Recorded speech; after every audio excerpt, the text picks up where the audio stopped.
আমরা এই নিয়ে পল্লী উন্নয়ন এবং যে মন্ত্রণালয় পুনরায় যাব কি হচ্ছে তার সম্পর্কে সম্পূর্ণ বিবরণ তুলে ধরবো ইনশাআল্লাহ।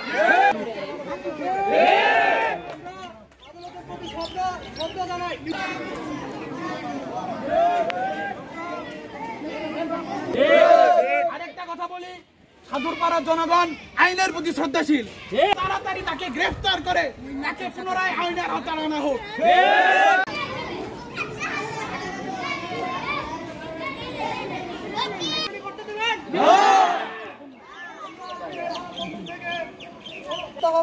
পাশাপাশি হাইকোর্ট থেকে যে রিট দেওয়া হয়েছে সেই রিটকে বাতিল। মানববন্ধনের আয়োজন করা হয়েছে, সেই আয়োজনে উপস্থিত ইউনিয়ন বিএনপির নেতৃবৃন্দ দিবেন যে আপনি ফ্যাসিবাদের দূষণের কোনো প্রশ্নই দাতা না। সাধারণ মানুষ আপনারা অবগত আছেন, বিগত এই হাইকোর্টের রিটকে অতি তাড়াতাড়ি বিলম্ব করেছিল, ঠিক সেরকম এই বাবু চেয়ারম্যান সেই শেখ হাসিনার পাওয়ার নিয়ে আমি এখানে